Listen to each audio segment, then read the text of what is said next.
ګرانو کتونکو او اوریدونکو په واد زمان همدرد معنی کې هیلې سلامونه مې ومنئ. ستاسو د ټولو د لوی اختر ډیر ډیر مبارک شي. او نن د اختر مونځ مې وکړو، د هغې نه پس هم چای وڅښلې او بیا زمونږ دلته یو ملګری دی د دیر علاقې سره تعلق ساتي، هغه مونږه انوایټ کړي یو. د دې ځای نه لږ شان لرې دی، نو راځئ ما سره مل پاتې شئ، وړوکې کلیپ جوړوم ستاسو دپاره ووینئ. او اوس زه د خپل پوهنتون نه راووتم او زه هایوې طرف ته او چې کوم مین روډ دی هغې طرف ته ځمه. تاسو له لږ ونته کې کلیپ جوړوم چې تاسو دا ښار ووینئ، د دې ځای دا وداني ووینئ، سړکونه ووینئ. نو ما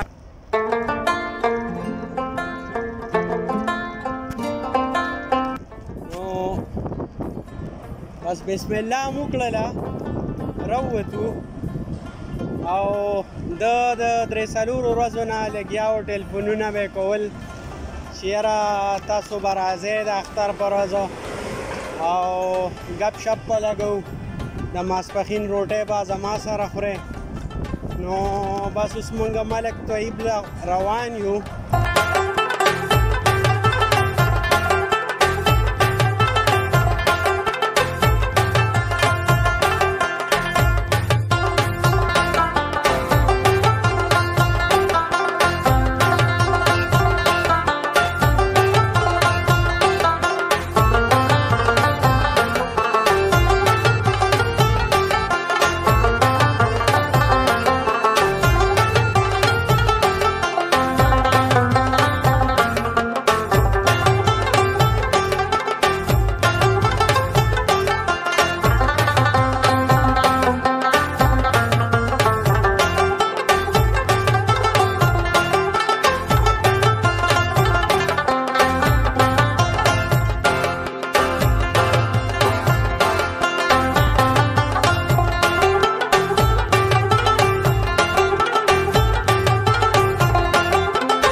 دا د طیب صاحب او دی د اختر په ورځ باندې کار ته ناست دی، یو طرف ته اختر دی او تاسو کتلی شئ د کمپیوټر سکرین خو به نه ښکاري، خو دی بیزي دی، دی وایي تاسو موکینګونه کوئ او زه چې کوم دی نو دا کار دی راته سبا پکې لاست ډیټ دی. طیب صاحب څه وایې دې باره کې چې نن د اختر ورځ ده او تاسو کار کوئ؟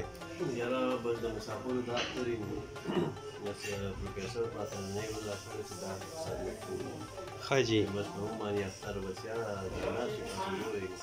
صحیح ده صحیح ده. زه ته را کار ختم کړ، روټۍ تقریبا تیاره ده او زه سعید بیا غپ شپ لګو